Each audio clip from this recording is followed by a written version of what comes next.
Welcome back to College Football Addiction. Joe DeLeon of Rufino and Joe. Also, you can catch him on X. We'll put the link in the description. Joe, listen, I've got a complaint, and it's the fact that Florida State has a bye week after week 2 between East Texas A&M and then Kent State, like the worst strategically placed bye week of all time. I would assume Notre Dame fans and supporters kind of feel like, oh, week 2 bye week. What are we doing? We just got excited for 9 months on this thing. And now we've got to wait. Although Notre Dame makes their own schedule, so maybe I don't feel that bad. But thoughts on how that bye week helps or hurts Notre Dame this week? Yeah, I actually think that, as you talked about there, for most teams, it's not really a benefit to have an early bye week. But I think for Notre Dame's sake, over the past couple of years, having some of their most frustrating performances coming off of like a huge, really important game and then having a letdown, I think that having this week to reset is important. We have a very recent example, of course, when Notre Dame lost to Northern Illinois last year after they had the amazing win over Texas A&M. They put all their energy into Texas A&M, and then there was a complete dud of a performance against Northern Illinois because all the energy was just sucked out of them. So I think that having that break allows for them to reset, evaluate some of those issues, and they have extra preparation going into Texas A&M. Their schedule outside of playing USC and Arkansas don't have enough challenges that I think that the bye week being later really does a lot for them. What about that Miami game surprised you, and what did you expect? That went well. It didn't necessarily surprise me, and I think that it's more so just like what the frustration was. Notre Dame's secondary is tremendously gifted. I think that what the surprise was is that they ended up being a liability in the game. Malachi Tony ends up being as productive as he was because he ends up leaking out as the play was dragged on, and then he ends up getting open and he ends up having all those big plays that he did. I was more so disappointed, though, and this is almost an expected measure for me, was that Chris Ash wasn't more aggressive. It felt like the way that he was calling that defense allowed for Carson Beck to hang in the pocket, and then it eventually allowed for receivers to open up when, again, Notre Dame has the secondary. They've got the corners to play lockdown coverage. Christian Gray and Leonard Moore are one of the best corner duos in the country, and I feel like it's being mischaracterized right now that they didn't play well against Miami. One area, though, that I think we have to discuss that's been above expectations and was great, CJ Carr, I think, played phenomenally. He wasn't perfect by any degree, but compared to all of the other quarterbacks, the first-year starting quarterbacks in week 1, compared to how all those other guys did, I thought he showed some serious flashes for being a high-impact quarterback for Notre Dame. That is one of the better performances that I can think of from a Notre Dame quarterback in some time. I saw when they were more willing to let him play freely and aggressively that he was attacking downfield, that he was willing to take chances. The improvisational skills were also fantastic as well. I think as this season starts to bake, they can't do what they did in the first half against Miami. They need to do more of what they did when they were staring down the barrel and they knew that they had to go. When they were just running a lot of RPOs at the beginning of the game and they were just trying to chip away and be super conservative, that to me is not going to work. That stuff is something that they need to put in the past, and they need to go after Texas A&M this game and actually show some aggressiveness. Yeah, I think it was everybody's biggest question on Notre Dame is what would Carr look like, right? You felt fairly confident with a lot of what Notre Dame had, but the most important position is one that you certainly would have had question marks on. And I think that's been mostly answered. It is one game. You don't want to take it all in. But you mentioned this, their brand, and I talked with Blake about this, and I'm sure you guys have too. Their brand will help them. But if they drop this game, man, I don't know the resume is good enough. The brand at the end of the year is going to help, but you're counting on USC to be a good team. You're counting on Sam Pittman to maybe not get fired. And I think that becomes tough. A lot of the teams on this schedule, no fault of Notre Dame's. We don't know, like you get their ACC stuff. You either get good or you don't. But, man, and you scheduled well with Miami and Arkansas and Texas A&M and USC. But, yeah, I think this is it's not do or die. And they still may get in at 10-2 because of the brand and the logo. But, man, I feel like this is it's not a must win, but it would really be a good one for them to pick up. Well, I think that the parameter that we have to bring up is that they changed, the college football playoff changed how they're evaluating resumes this year. There was an emphasis right before the season started that was brought up that strength of schedule is now a lot more important. Strength of wins, the strength of your losses, all of those things. If they go 10-2 and Miami and Texas A&M end up, I think Miami gets into the college football playoff. If Texas A&M is a ranked team by the end of the year, that looks good. They really do need to hope that USC would be a ranked opponent and finish the year ranked when they get that victory if they end up beating them. Because Yeah. otherwise, to your point, it really is like being a 10-2 ACC team. And a 10-2 ACC team, Miami being an example last year, doesn't get into the college football playoff. So they can't just survive off of having some close losses against premier brands. They need to get this victory over Texas A&M, I think, to start building some momentum. If I'm Texas A&M, I'm a little worried about my defensive line depth. And I think that's something that, obviously Notre Dame early in the game being conservative, Miami's got a really good defensive line. I think I think A&M has talent there. The biggest worry I have outside of Marcel Reed's health, Blake and I talked about that too. Obviously, quarterback's not there or limited. That's going to be a big deal. Is the depth there on the defensive line. I like Notre Dame in the trenches in this game, and I think they'll have a lot of success. I think they'll be, not to take all your thunder here, because I'm sure you'd have said a lot of this stuff too. I think they'll get healthy doses of Price and Love, and especially after the way that week one went, I think that will be probably the biggest difference in the game. And it's why I have a good amount of confidence in Notre Dame to be able to pull this off. Playing at home helps too, not having to go into Kyle Field, all that stuff. But I do think that defensive line for A&M is probably my biggest concern here. Yeah, we saw Texas A&M give up over 170 yards rushing to UTSA's running back in week one. And they bounced back against Utah State, but UTSA is a much more realistic challenge than Utah State. There's a pretty big separation gap between those two teams. But to your point, Albert Regis is a solid defensive tackle and Torian York's a great linebacker. Outside of that, I don't think that this front seven is as good as it was last year. And I think that there are going to be more opportunities to run the rock, and they need to be really effective in producing on the ground, because if you end up in these third and long situations, Mike Elko's aggressive and Cassius Howell's been really promising to start the year. I would be a little careful about having CJ Carr again in this game against that defense, the secondary, the guys that they have in those third and long spots. But to the point that you're bringing up here with trying to get the heavy dose of Jeremiah Love and Jadarian Price and even Anais Williams, who I feel like that they need to just tap into and be more direct about scheming those guys' touches.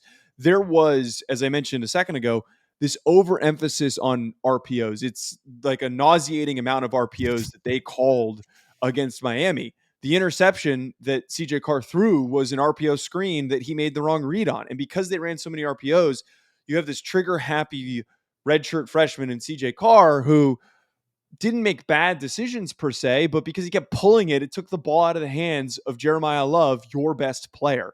I think that there needs to be a little bit of a reset by Mike Denbrock, and there needs to be a lot more deliberate desire to get him the football, as well as all of these other playmakers that they have in the run game. Thoughts on Marcel Reed and just, obviously his availability or his degree of availability. I'd expect him to play, but his degree of availability, but a much different quarterback than, Carson Beck is. Just thoughts on containing him, limiting him. He leads the team in obviously passing, but rushing as well. Thoughts on that? Yeah, there definitely needs to be an emphasis on playing contained. If he doesn't play, by the way, Miles O'Neill is a very underrated quarterback that they have, and he's somebody who that they can't overlook, but it doesn't seem like that's going to be the case. I think if he is limited to a degree, it obviously makes the day a lot less scary for Notre Dame's defense. But where I think I have more fear is dealing with Mario Craver and Casey Concepcion, who have been explosive as all heck. They're super speedy. They're super fast. What was their biggest problem in week one that we already talked about here? It was the fact that they didn't do an effective enough job of covering Malachi Toney. And as the plays started to get extended because Miami's offensive line was so good and Texas A&M also was a really good offensive line, eventually over time, we saw Toney get free. And I think that you now have two speedy options with these guys and a quarterback who is fantastic at evading pressure and is a great athlete. If they're not fundamentally sound and ultimately they're not great with playing contain and also being aggressive and maybe pressuring Marcel Reed, it could be a very, very long day for that defense again. Do you have an X? I ask this often when you're on, but an X factor on offense. I won't let you use price or love. So maybe a wideout or just a matchup that you like. Yeah, I think on offense for me, the biggest is trying to get more production out of some of these receivers. And I think that Malachi Fields, we started to see a little bit what he could be. I know this is, I'm kind of giving two names here, but one, I would like to see him continue to step up and be an important part for this offense. But Jaden Greathouse was unimpactful in the first game. And I would really love for him to start to emerge, because we saw during the college football playoff when he was getting the ball and they were a lot more deliberate about getting him the ball, he can be super impactful. He's super shifty. He's got great feet. He's a really just explosive athlete that they've needed at receiver. I think he and Fields need to really, really step up, because Texas A&M is going to try and do everything that they can to slow down the rushing attack. Defensively, let's go to the other side. I think that when we look at the whole linebacker core, we can bring them up, but Drake Bowen, Kingston Viamo Asa, to win against an athletic quarterback, you have to play really sound, and you also can't get juked out of your shorts. You know, you need to be downhill. You need to wrap up. Everybody needs to rally to the football. If you do that, winning the football game is accomplishable. Having a great defensive performance is accomplishable. I think that knowing just overall Marcus Freeman as a coach, fundamentals have been emphasized. So I think that knowing that the linebackers have always been an asset and there's athleticism at linebacker, as long as they play to that identity that they established last year, I don't think there should be too much of a fear that they get completely outdueled by Marcel Reed. We did this. I think we did this a couple of weeks ago. Let's go around the country. I know you do a great job with Rufino and Joe. People should tune in. You guys are live like 17 times a week now and have way upped the game there. But listen, I told Blake this, but I bring a lot of people on. I always give people a chance to plug their content. I regularly tune into yours. So I would certainly recommend anybody that's subscribed here or anybody that watches this, go check out Rufino and Joe. It is linked in the description. But I will make you make some picks around the country, and then we'll do yours real quick. Clemson, Georgia Tech. Clemson not super impressive to start this year. What do you think happens in Atlanta? I think that at a certain point, we got to realize that it's just been a slow start and that eventually they're going to catch their stride. Haynes King being a little bit banged up, and I don't know if there's like true clarity on what his health situation is. That's obviously a pretty big boost for that Clemson defense. Defensively, they haven't really been much of an issue for me. Where it's been frustrating is not having the explosiveness through the air that I would have hoped that they would have had, knowing that the receiver unit was as promising as it was down the stretch last year. They got to find a run game. They really, really need to find a run game. But I really think that Clemson's going to start to build momentum and start to really set the tone against this Georgia Tech team, because a lot of times when they've had slow starts over the past couple of years, there's kind of been an inflection point, and this game could be that.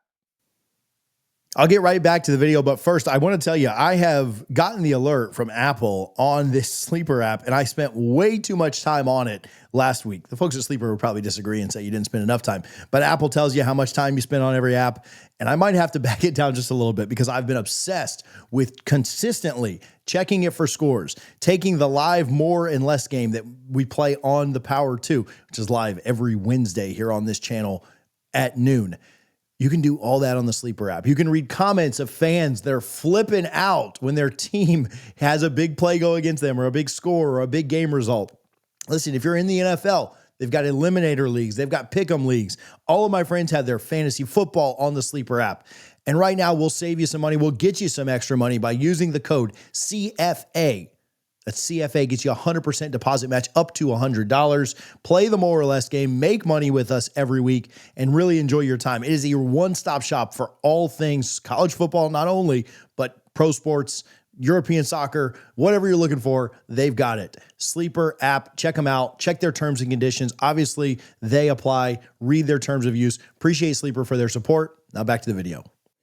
In Knoxville, Georgia going into Tennessee. The biggest thing for me with this Georgia game, and I know that there's like a lot of freak out happening over Gunnar Stockton being like super reserved in his decision making and him just not really challenging and attacking I think that they were hovering around like 24 completions, and he didn't even go 250 passing yards against Austin P. I think that we're going to see that offense open up more. I think that the athleticism at receiver is also going to step up for them. The reason why I lean Georgia in this game, Aguilar's been awesome to start the year, but he hasn't been challenged by a defensive line and a secondary like this. No interceptions, 5 touchdowns to this point. I think that we're probably going to see him finally have that mistake. Anyone who knows Aguilar when he was at App State, when he faced off against athletic defenses, he was really risky in his decision making, and he made a lot of brutal mistakes that cost them. I don't think that's going to truly happen because he's playing more freely, but having to complete passes against that secondary and a Kirby Smart defense, I think that eventually that there's going to be kind of that falling out point.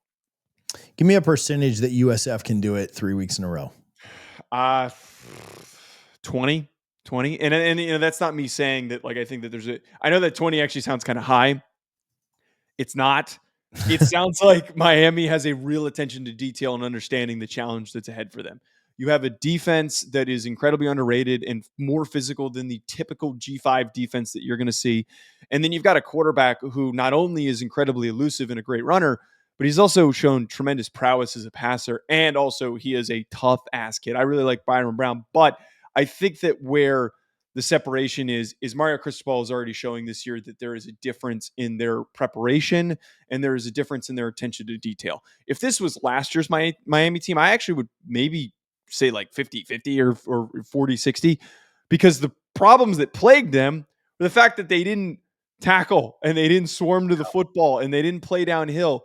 Georgia Tech was a great example of a game like that where they didn't play well against a mobile quarterback.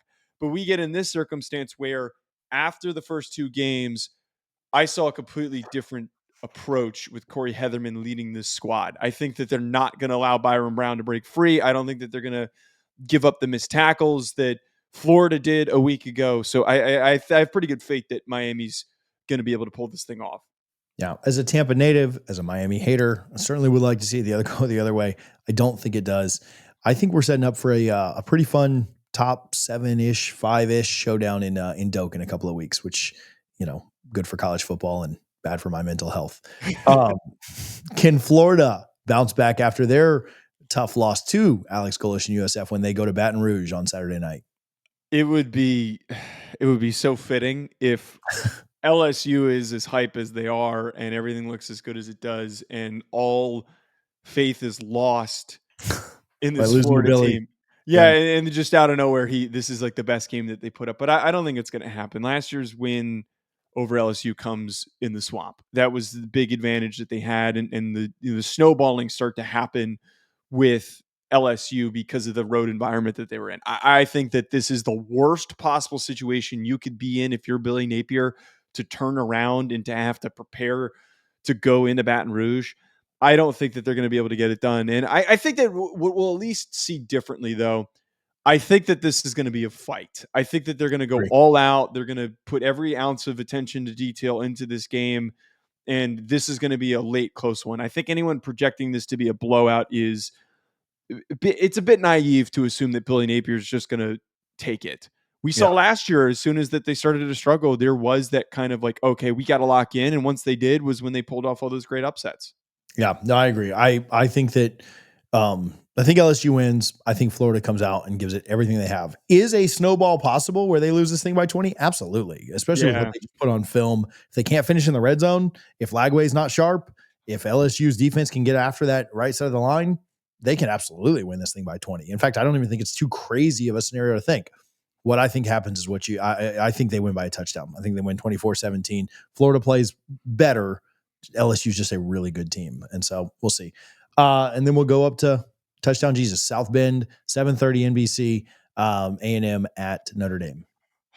I really believe that Notre Dame is going to be able to win this one. I'm shocked by how big the spread is on this. I think that taking Notre Dame to cover 6.5 is a little bit wishful, but I really have faith in Notre Dame to win this game, because I think that, again, that bye week allows for them to reset and evaluate, okay, how can we be more impactful on offense? How can we get the ball in our important playmakers in their hands more? That is able to be evaluated. And then defensively, how can we not just sit on our heels? What ways can we scheme pressures if our pass rush can't just get through when we're rushing 4? Once they, and assuming that they make those adjustments, I think that is going to enable them to win. I think that for Texas A&M, they've done some great things so far this year, and there is a strong potential for them to finish as a 9-3 team this season. That concern of them stopping the run is glaring enough for me that Notre Dame leans into their identity, slows the game down, controls time of possession. Jeremiah Love pops off for some big gains. That is where they're able to pull out this victory. So I'm taking Notre Dame to win, but I'd maybe lean towards taking Texas A&M to cover. Yeah, I like Notre Dame as well. I think it's close. I think it's a good one. I think, last week wasn't supposed to be good, and it was still a good week of college football. But this week I think is phenomenal, and I think we'll get capped off with this classic on Saturday night. So we'll see. But Joe, where can people follow you? Where can they watch your show? We'll link all of it in the description, but give them a shout out there. Yeah, you can catch me on X, do Notre Dame breakdowns on the Bleacher Report app, and also make sure you go and check out Rufino and Joe Show, which we're getting really close to 20K subs. TJ, it was always great to catch up with you, and can't wait to talk again soon.